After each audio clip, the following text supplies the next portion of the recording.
Well, hello everyone! Welcome back to Dual Destinies. Previously, we've finished the game's third case. That's 4 total, counting the special DLC case we did, so only 2 remain. And to that end, let's get right into this. I'm very excited because I'm pretty dang sure we're finally going to resolve the cliffhanger that was left at the end of Case 1, right at the start of this whole thing. So, I think I want episodes for Trial. It starts with Trial? I think? Huh. Oh, yeah. Yeah, we're really going back there, aren't we? The courtroom bombing incident. A terrible attack launched by the will of a madman. That incident perfectly symbolized the state of the legal world in this dark age of the law. Mr. Wright brought it to a resolution of sorts.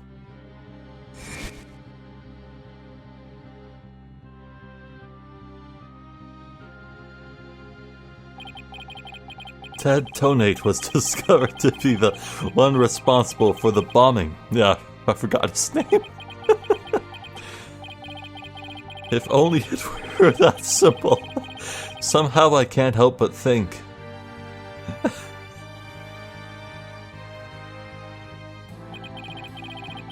That there's a darker influence at work. One that's lurking in the shadows, waiting. That's why I want to review the trial that was taking place when the bombing occurred.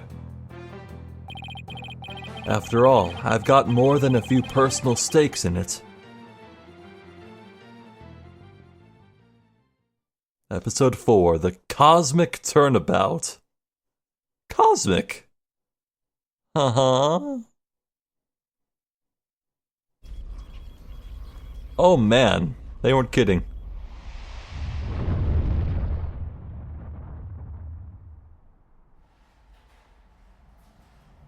One hour remaining until launch. Please begin your final equipment check. Check complete. Everything's A-okay. We're ready here whenever you are.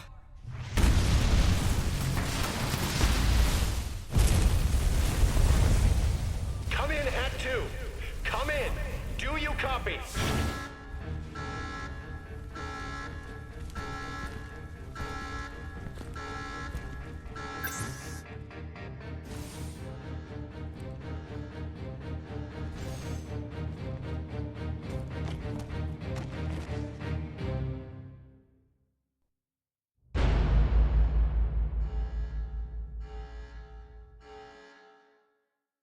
Now, who would go and try and kill an astronaut? What the hell? Alright. Huh.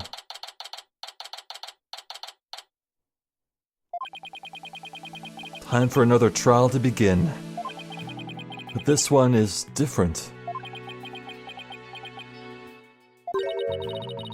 Sorry to bother you, but who? Oh, it's Junie! Are you alright, Apollo? Ah! Was I making a scary face just now? Oh, hi, Juniper. Yes, I'm fine. I was just doing my Chords of Steel exercises. I'm all ready to go.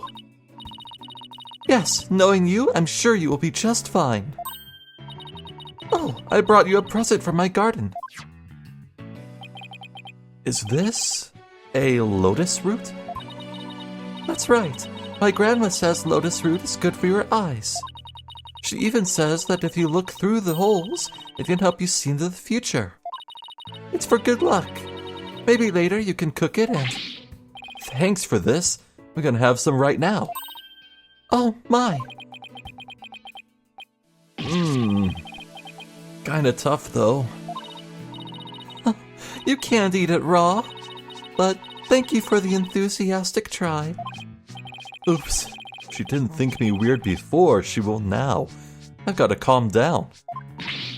Apollo? Sorry I'm late. Hi, Thena. Junie, I didn't know you were coming today. Did you come to cheer Apollo on? Oh, I get it, you sly little thing, you. Haha. Athena, stop. Huh. So I wonder if it's like, if Juniper developed this crush during the course of Case 3. I feel like, so it's like, timeline-wise, we're between Case 3 and the start of Case 1. How odd. Quit kidding around, Athena. The trial's about to start any second. Is everything all set?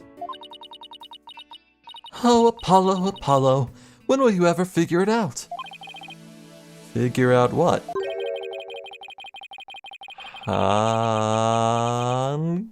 Who? What? Huh? Wow, that was the longest sigh I've ever heard. Oh my god. His hair's like a rocket. It's not even a pompadour or anything. Oh my god. So, Gyaxa, huh? That's an interesting name for an organization. It's clearly not NASA, though. That logo? Yeah. This is it. It's all over for me. They're gonna find me guilty. This is our client, one Mr. Solomon Soul Starbuck. Oh my god, come on! He's a very famous astronaut who happens to be an acquaintance of mine. Really? You wouldn't know it right now, but he's usually a very upbeat and driven person. The scene of the crime this time happened to be the Cosmos Space Center. Huh. Back in high school, my best friend and I went there almost a little too much. That's where we met Mr. Starbuck. Oh, so he's not the best friend. I see. We'd ask about space travel, and he'd launch into story after story with so much passion. Launch. Back in those days, the man was 100% my hero. Are you sure you're okay with being my lawyer, Apollo? Of course I'm sure. I know you, Mr. Starbuck. I know you're not the type to commit murder. Thanks, but... I was supposed to be in space right about now.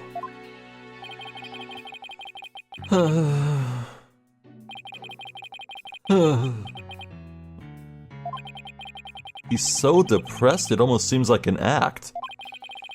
The launch getting called off must have been a huge shock. I'll probably never get the chance to go into space again. Don't say that. Don't stop believing. Besides, you just have to go into space again. What? Yeah? Yeah, I don't think I could face Clay in the afterlife if I just rotted away in a cell. So I guess Clay must be his, astronaut in arms who got murdered.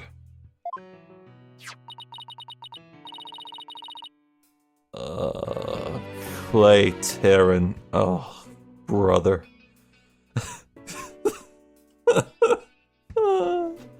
Alright. I can't believe he was murdered. I mean, he was such a promising astronaut under your command. Yeah, he was a good guy, always there to pick me up when I was down. No one loved life as much as him, that's for sure. He was always so full of energy, telling me, "You're fine, Mr. Starbuck."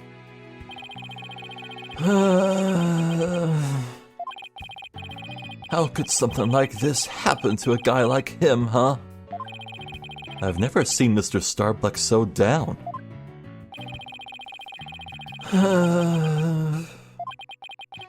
Clay's gone and I'm going to prison. I wish I could burn up like a shooting star right now. Mr. Starbuck, you'll be fine. Ah! What is it? What's with the yelling? I'll get to the bottom of this today, you'll see. And in exchange, I want you to go back into space for you and Clay. Promise? Does that mean you have lots of evidence to prove my innocence? Oh, well... about that. We didn't get to investigate the area as much as I'd have liked, thanks to the police. I'm done for. I'm a goner. Everybody thinks I did it. Thought I was gonna soar like a comet, but I'm just gonna crash like a meteorite. Oh, don't say that, Mr. Starbuck. Don't count yourself out yet. I know it's hard to lose a teammate, but you've got to keep going. And what about you, Apollo? What about me? I was just thinking, wasn't Clay your best friend? Oh, no. Oh, that's horrible. We need to focus on the trial right now. Are you all ready to go? Apollo. Of course, the sun and the earth would be friends. Apollo and Terran. Oh my god. Oh. The gall. They really did that. Oh my god.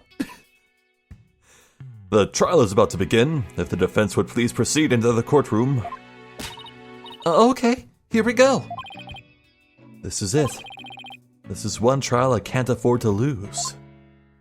I am fascinated that we're beginning with a trial section, it seems. Wow, they usually reserve that strictly for tutorials or... Well, I was gonna say flashback, but yeah, this is a flashback, isn't it? I was thinking, in Ace Attorney 3, there is this case where you actually spend the whole thing playing as Mia Fey, and it's set in court entirely, so I guess this is kind of like that? For Clay's sake and our clients, I will find Clay's killer.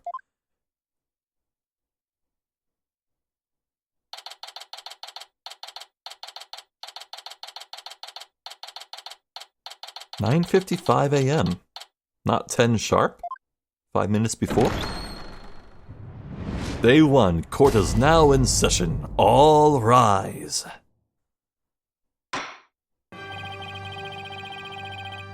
Court is now in session for the trial of Solomon Starbuck. So, yeah, I changed Apollo's costume, his outfit, in the options before it began. I was gonna keep it a surprise, and I did keep it a surprise, but, I thought for sure he wouldn't be I thought for sure he wouldn't be the prospective lead here. And he wouldn't be partaking in lawyering duties. I thought he was going his own way, but we're in a flashback, so now nothing makes sense. Great. Oh well, call it like a depression hoodie, because his best friend's dead. Yeah. The defense is ready, Your Honor. Also, I should mention he's wearing his eye bandage? So, is this... I thought he said he was thinking back to the court session that was interrupted by the bombing, but his eyes still damaged from the bombing here. So this is after the. I don't know when this is taking place then. Huh. The defense is ready, Your Honor. Excuse me, Mr. Justice. Yes, Your Honor. What happened to your eye? Wait, so... No, the eye thing was unrelated to the bombing. Oh my god, what? I'm fine. The defense is ready, Your Honor. Are you sure? I don't... I'm fine, Your Honor. The defense is ready. I'm sorry, Your Honor. He's been like this since yesterday. He keeps insisting it's just a sty. A sty? Like a style? What? I'm not familiar with that usage of sty. I know a pigsty, but... I suppose it's something he doesn't want to discuss. Maybe he's entering a touchy age. Very well, and the prosecution? Of course it'd be him. The prosecution appears to be ready as well. Silence. Huh. Something's up with him. Not yet.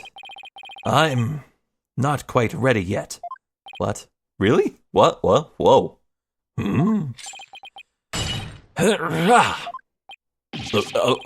Wah! Why is he breaking the cuffs immediately? Also, yeah, there's the friggin'... Oh, the bomb squad thing. It was right there in the court. Huh. The prosecution is now ready. Well, it didn't take him long this time. What's up with Blackquill? Now then, I shall give the opening statement. Silence. I'll do it. You will? What an unexpected surprise. This time, I can't leave it to anyone else. This is personal. This is a very personal matter for him. What the... Okay, hold on. Now, I know their names are completely different, but they do have the same hair color. Were they related in some way? I mean, this is set in Japan, and, like, black hair is, like, the most natural thing in the world, but come on, we're living in anime land. This is anime Japan. When two characters have the same exact hair color, well, honestly, Blackquill's hair is a bit lighter than Terran's, but I don't know, I feel like there's a connection. Why else would he be so touchy here? I see. Something is off with the two of you today.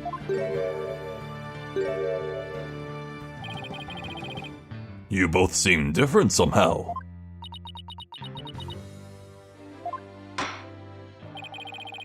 Very well, Prosecutor Blackquill, your opening statement, if you would.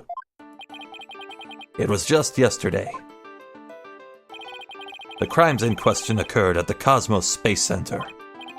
Oh, that famous federal research facility of all things related to astrology, right? Astronomy. It's astronomy.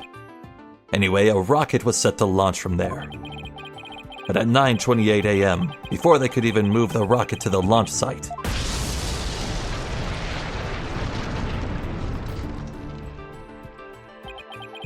two explosive devices were detonated and the launch was cancelled. My word, 2 bombs. How dreadful.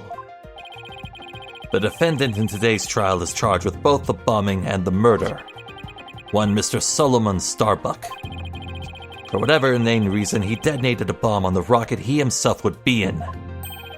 Solomon Starbuck? I recognize that name. Isn't he that famous astronaut? Correct, your baldness.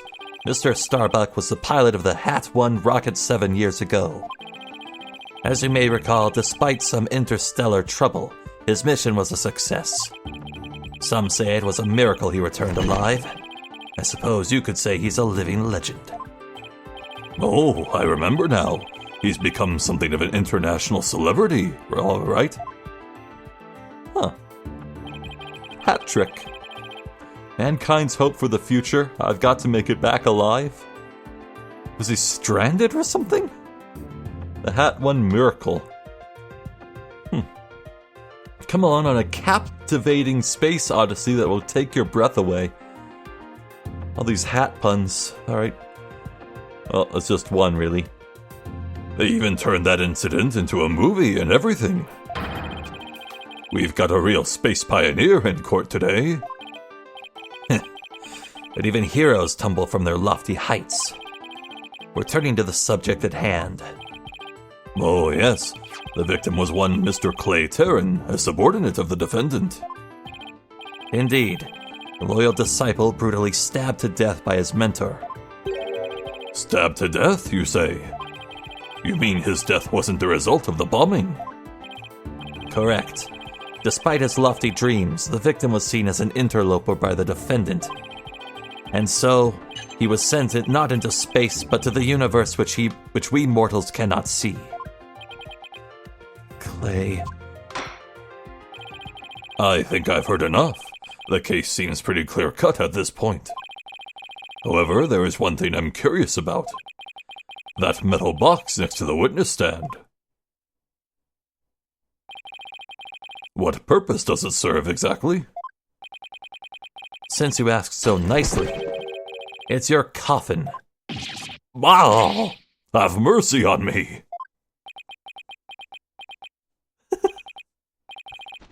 I jest. It's evidence. I'll let him use that word. He has permission. Due to its immense size, we've little choice but to lay it where it rests now. We shall get to the contents of the box in due time. Ooh, I feel like I've just lost 50 years off my life. Does he even have 50 years left? Inner monologue, Athena, inner monologue. And enough jabbering. Bobby Fulbright's the name. In justice we trust. Oh, Detective Fulbright. Very well then, please explain the details of this incident to the court, if you would. On it. First, take a look at this pamphlet from the Cosmos Space Center. In it, you'll find a diagram outlining the overall layout of the Space Center. 6 floors and a basement. Launchpad 1 and Space Museum. Alright, how hard could this be? Let's go to Jupiter? That was their mission? They were trying to go to Jupiter? Send men there? Wow. Yeah, that's a long ways away. Here we are. For a more detailed look at what's on the left side of this building. Yeah. Oh my, okay. Take a look at this cross-section that we, the police, have created. See the launch pad in the main building. The launch pad is the square building, and the rounded structure is the main building, right? You got it. The incidents took place in Launchpad 1 and in the main building's lounge. 3rd floor. I'll be using this diagram during my testimony. It'll make it easier to understand.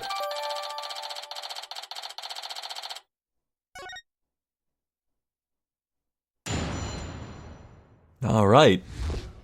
Before we do that, I guess we should have a look at the court record. I have no idea what he just said. I wasn't looking at his dialogue. What's going on? Okay. Taryn's autopsy report. Alright. There's some sort of canister by his side. He's missing a glove?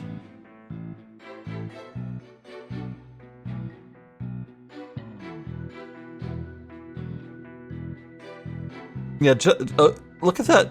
His shirt at his neck. Like the white bandage. This man radiates skunk man energy, just like Black Quill.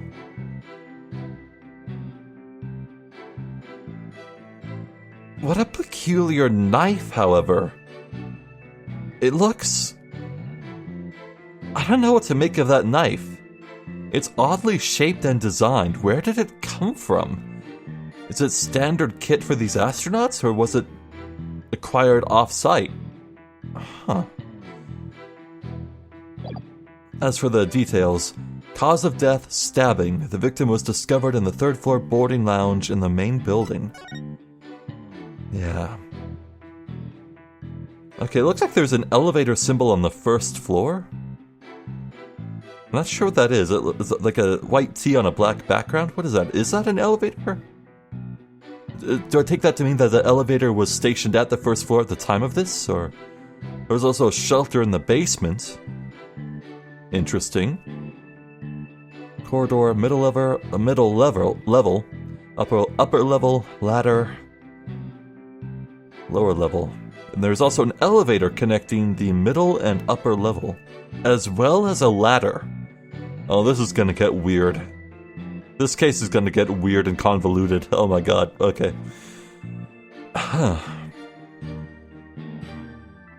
It's curious though, it looks like there's no access whatsoever to the lower level of the Launchpad 1 building. I'm sure there is, but... Alright, that's all my tools. Just before the rocket was set to launch, 2 bombs went off. Boom! Boom! One on the 2nd floor of the Space Center's main building and one in Launch Pad 1. Oh. What? Really? Thankfully, only the 2 astronauts were in Launch Pad 1 at the time. The 2 of them managed to make it back as far as the boarding lounge.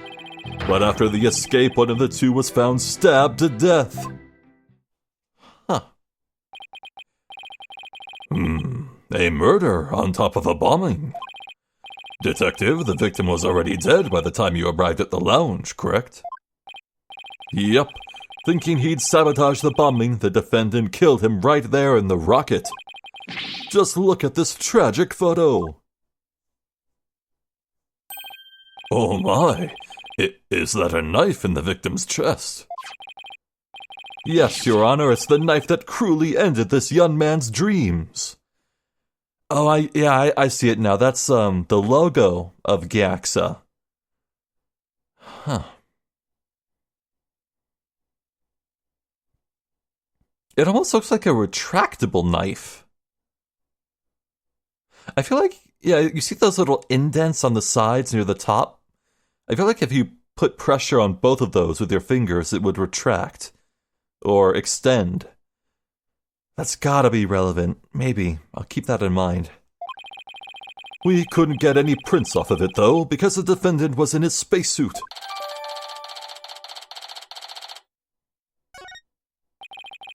By the way, Detective Fulbright, why are the victim's helmet and right glove absent in this photograph? We had to remove them to identify him, Your Honor. Oh. I personally removed his glove during the investigation. We had to get his fingerprints to confirm his identity, after all.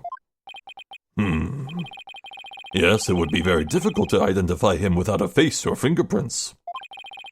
Now, there's just one more thing I'd like to inquire about. What is this round thing next to the victim in this photo? Something so important to the victim, he took it with him as he escaped the launch pad. A capsule that apparently contains asteroid samples. While obviously valuable for research purposes, it has no relation to this case. Doubt? I see. So, we know that the bomb in the main building was on the 2nd floor. But where was the bomb that was in Launch Pad 1 located? That one was on the rocket itself. It was situated around the central part of the rocket. Apparently, the area around the launch pad's elevator was a sea of flames. I would like to submit this diagram report into the record. Okay, shows where the explosions were.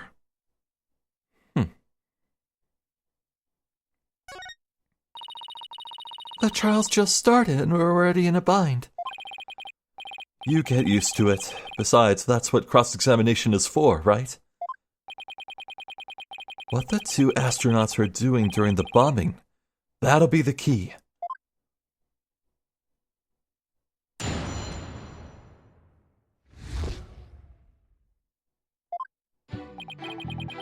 Alright. We really have nothing, so I think we absolutely need to press, but I'd be delighted to do that. Just before the rocket was set to launch, 2 bombs went off. Boom! Boom! Hold it! How powerful were the explosions? Well, the one in the main building wasn't strong enough to bring the place down. But the room it went off in was burned black. Thankfully, nobody was hurt. Due in large part, of course, to me stepping up to lead the evacuation. Wait, what were you doing there in the first place, Detective Fulbright? He was there when it happened. Huh. No, I don't know for sure. Ha ha ha! I'm Bobby Fulbright, hero of justice. I'll be there wherever and whenever people need my help. I'd go to the other side of the world or even the edge of the universe. I'm not sure he knows how far that actually is. But I guess I'll leave that one alone. admirable decision, Justice Dono. Huh? What did he decide? Anyway, could you describe what it was like at the Space Center at that time? The bomb cut the power to the central bank of elevators in the third-floor lounge. It was pitch black in there, I tell you. However, the security cameras and whatnot were running on emergency backup. And how did the evacuation go? I immediately and heroically whisked people down to the Space Center's basement shelter. The basement shelter? Yes, there's an emergency shelter beneath the Space Center. An emergency shelter, huh? Oh, here it is. It's at the bottom of the diagram. Yep. The Space Center's pretty impressive to have its own shelter.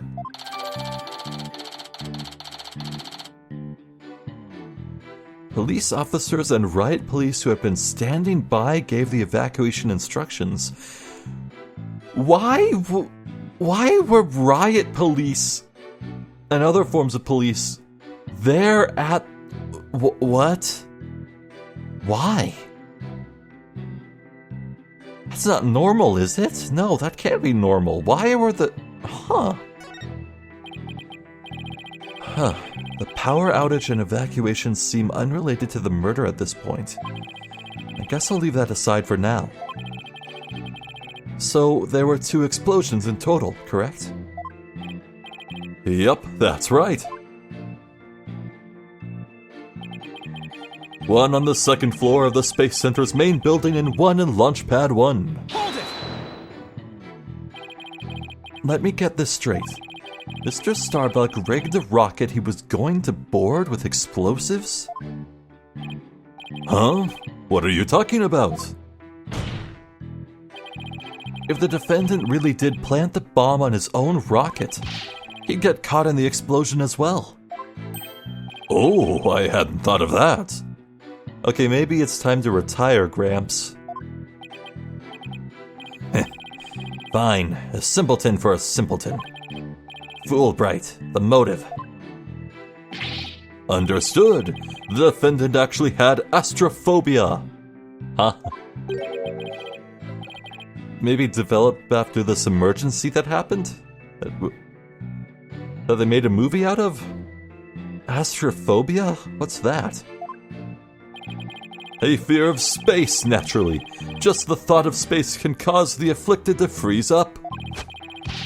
And so, in his terror, the defendant found a way to stop the launch at the last minute.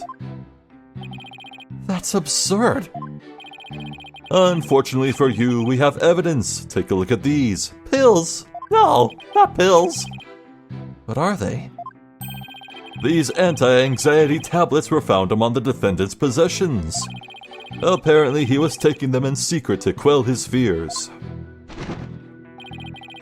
There were a multitude of problems with a rocket Mr. Starbuck rode 7 years ago. Rumor has it, it threatened to crash a number of times as well. That was, of course, very traumatic for Mr. Starbuck. Objection! But that doesn't mean he'd go so far as to blow up his own ship. Silence!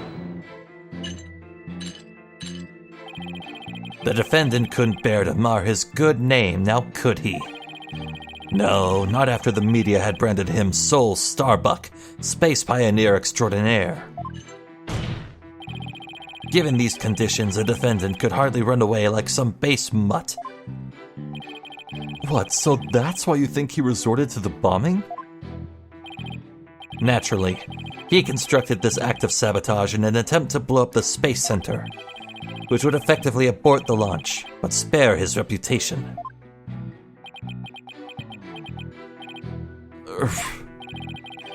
Now I'm sure you understand why we have to bring justice down on this atrocious criminal. Oh, brother, I don't believe it for a second.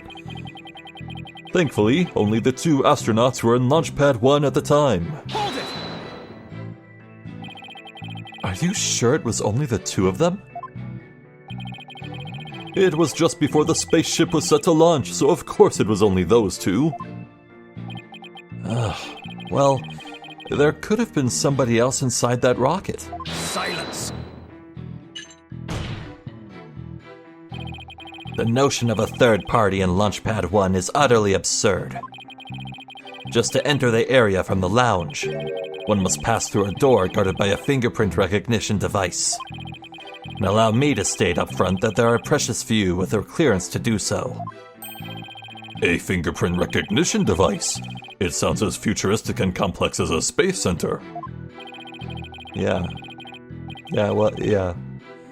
Actually, it's not as amazing as you think, Your Honor. Take a look at this photo. Okay, I see a little panel, break glass in case of emergency with a flipping switch. What is that? This is the door in the lounge with a fingerprint lock. Only personnel whose fingerprints are registered can pass through. I see. That is very different from what I had in mind. And is there a record of the number of people that passed through the door yesterday? Yes, there were only 3. The defendant, the victim, and the director of the Space Center, Yuri Cosmos. Oh, Yuri. It's like a... Yeah, wasn't the first man in space a Yuri? I think that's right.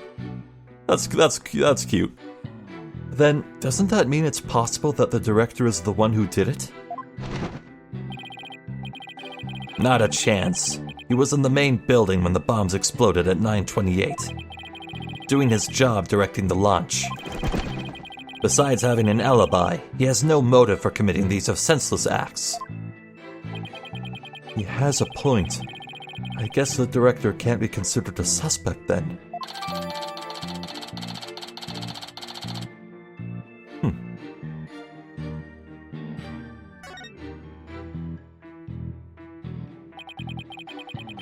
The 2 of them managed to make it back as far as the boarding lounge. Hold it! So, while it would appear that the pair barely escaped with their lives, in actuality, one of them had already been murdered inside the rocket. Well, in the anime intro, it looked like they were walking together. One of the astronauts was clearly being slung over the back of another by the arm, but they were clearly walking together and stumbling along. They said it was pitch black in there. Is there a possibility the 2 astronauts made it out and back into the lounge, into the pitch blackness, and that's when someone came and stabbed Terran? I think that's might be what happened, maybe. That's the angle the prosecution wants to push, correct? You got it. In fact, that's what I've been trying to say this whole time. If the victim had been alive, he would have for sure tried to stop the bombing. Is there any chance Mr. Terran could have been killed before he boarded the rocket? They were both alive and well at boarding time and embarked under their own power. Their hearts full of hopes and dreams of space. And then both of their hopes and dreams were dashed. If I may continue my explanation, after the evacuation order was given, the defendant made his escape, carrying the victim to make it look like a rescue.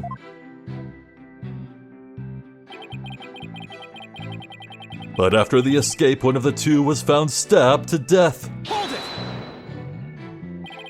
And who was the first to find the victim? Actually, there were 2 of them. The Space Center director, Yuri Cosmos, and Detective Candace Arm. Oh, her! Oh, she's gonna die soon, that's sad. One of them was a detective. Yup, Detective Arm specializes in bombings, you see. She and the director were ordering the evacuation following the explosions. They were also worried about the astronauts, so they hurried over to the boarding lounge. That's when they discovered the victim, along with the defendant. 2 witnesses, huh? And one of them is a detective. I doubt either one would have anything to say that would help me. I think that pretty much covers the details of the case. Only the victim and the defendant were on the launch pad when the former was killed. If this is the truth, then only Mr. Starbuck could have carried out his crime. What little I could get out of him only hurt my case. Heh. Justice Dono, foolish is the warrior who rushes headlong into battle. Preparation is an essential element of battle, so I advise you to take a gander at this. What is it? Footage from a security camera. As the two astronauts emerge from the bowels of the Launchpad 1 corridor.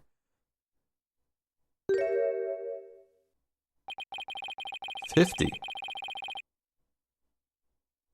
There's a number on that gauge that says 50. What does that mean? Huh.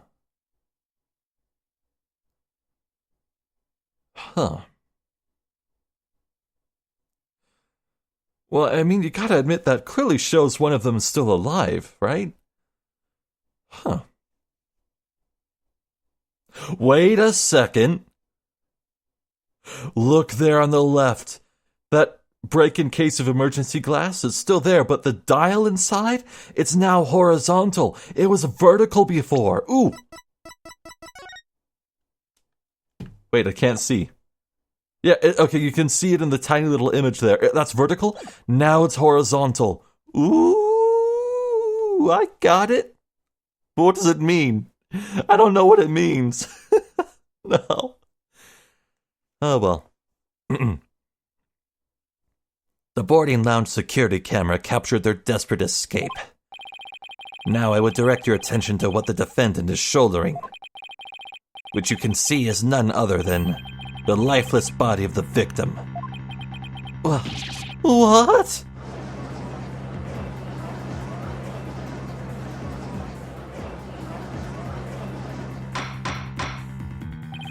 Order, I say. This lines up exactly with what the prosecution has been asserting. I should have known Blackpool would have something like this ready.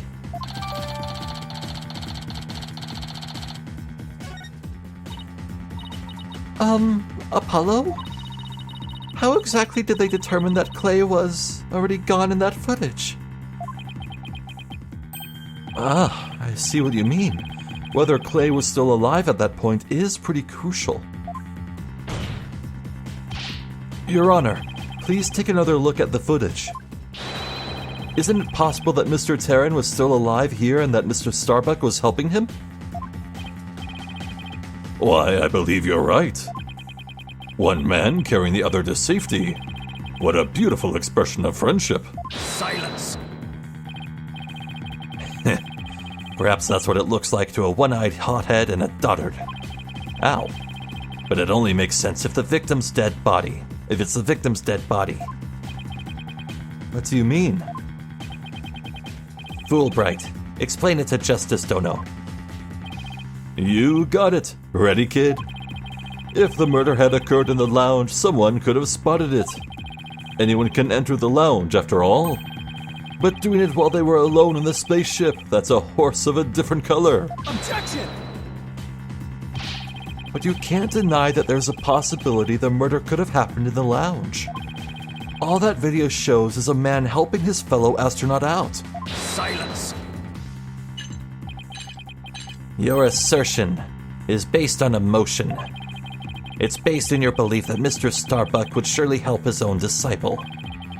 But you have no logical explanation as to why the victim could still be alive. Unfortunately, Mr. Justice, the prosecution is right. Your argument is lacking in sound logic.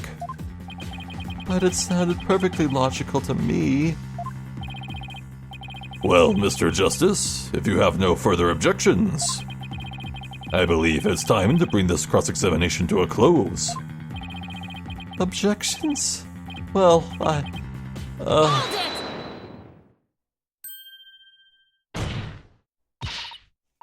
Your Honor, the defense requests a little time to think and regroup. Given the facts, I'm not sure I see the need. What is it, Athena? It's just, there's something that's been bothering me. If it isn't the defense stalling for time, as always. Very well, I'm feeling generous. You may have a small measure of time. Yes. You have 5 seconds.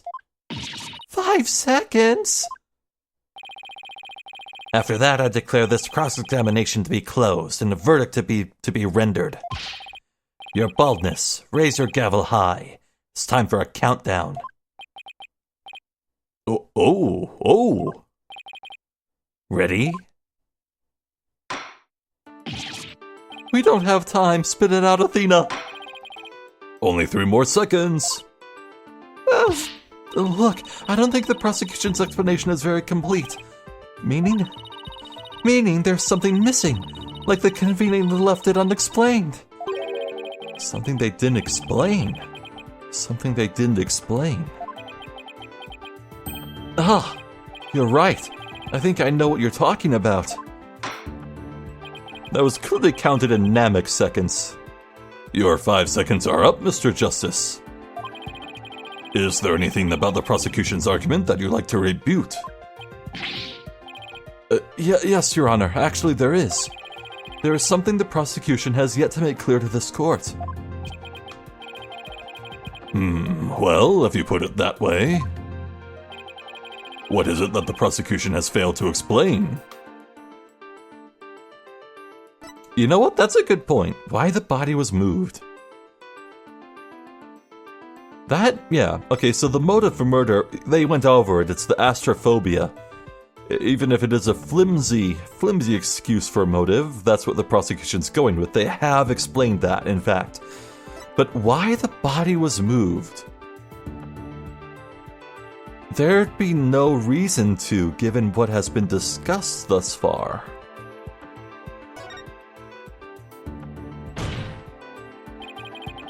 They have failed to explain why Mr. Starbuck would bother bringing the body back at all. If the defendant wanted to kill the victim, why didn't he just leave his body in the rocket? Why go through the trouble of bringing him all the way back to the boarding lounge? Oh, that's true. I don't think we've heard the prosecution's thoughts on that yet. That's because they have none, Your Honor. After all, how does one explain something so illogical?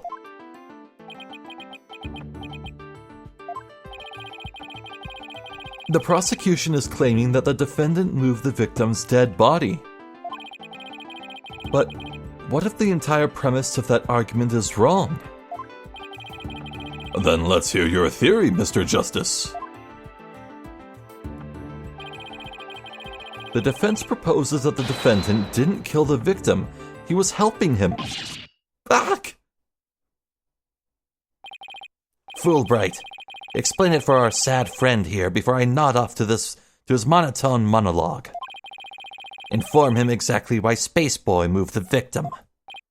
Huh? You've got to be joking. It's simple. Mr. Starbuck did what he did to direct suspicion away from himself. He wanted to create the impression he heroically risked his life to save his partner. That's why he made sure to make it to the security camera so there'd be a record.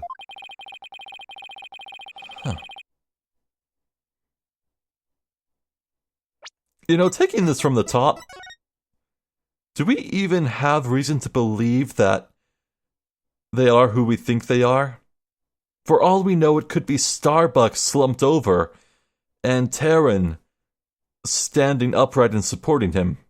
It could be the opposite. Right? Maybe.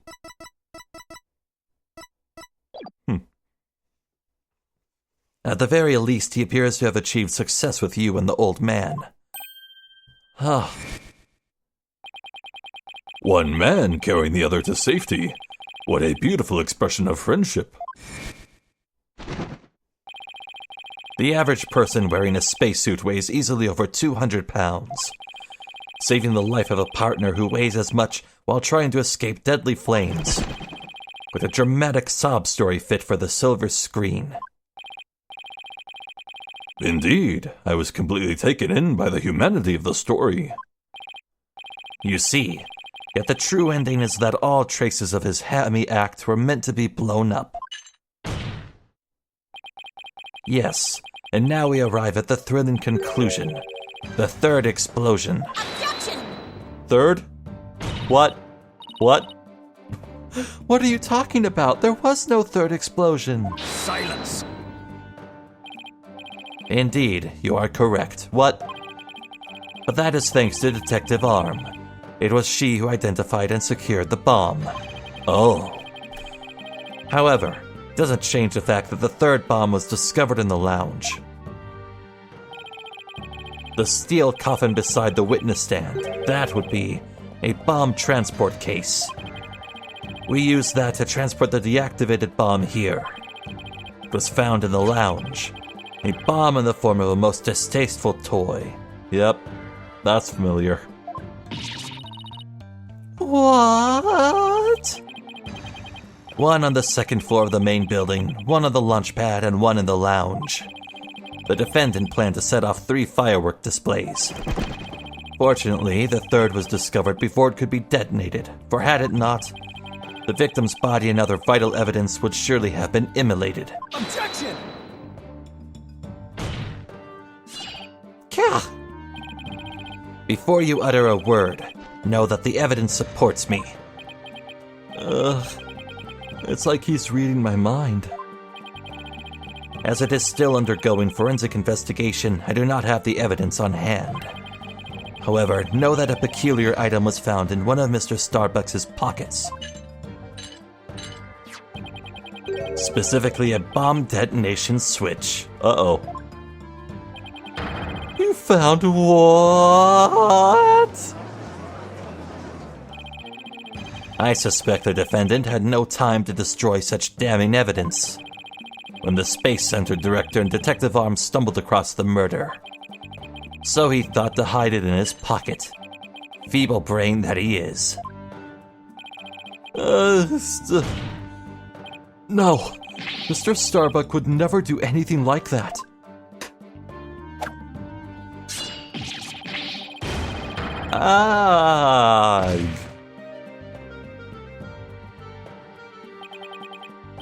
Justice Dono, open your eyes and see the truth. This appears to be irrefutable evidence that the accused set off the explosions. No, there has to be some kind of mistake. This can't be the truth. Still can't accept it? You'll believe in your client, come what may. Then why don't you cross-examine the defendant himself? Throwing us a bone. Huh. This has got to be a trap. It's like Black Quill's controlling the entire game.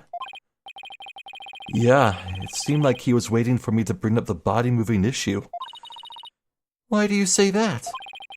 Because he had just the right argument when I pointed it out.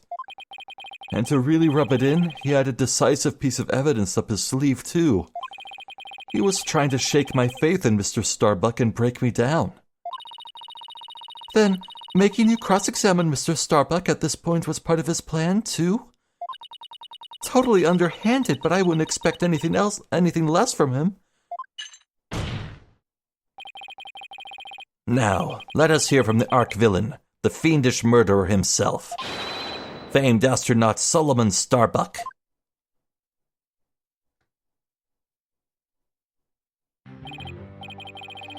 Witness, your name and occupation, please. Well, this is the perfect place to end things for now. Boy, they came out the gate swinging on this one. Holy shit.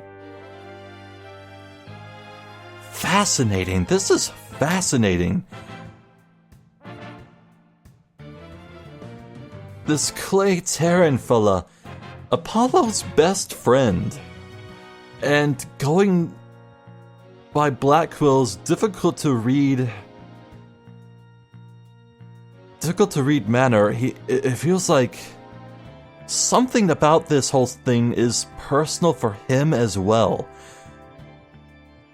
And the fact that this Terran fella kinda looks similar, it has a similar color scheme to Black Quill, I am very intrigued.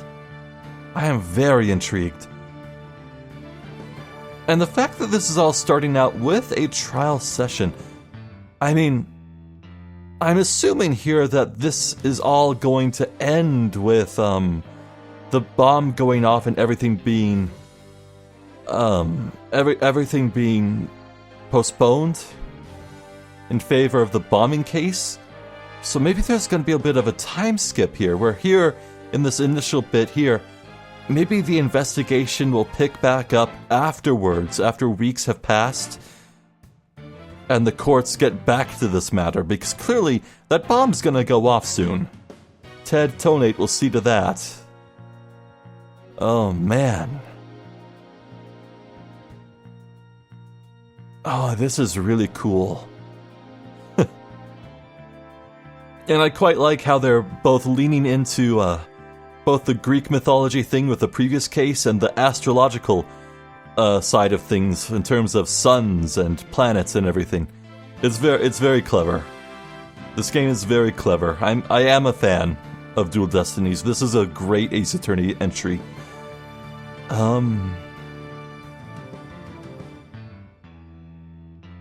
Yeah, wow, I'm just really impressed. Boy, this is a good one. This case has potential. I hope it lives up to this early showing, because man, I am really liking this so far, man.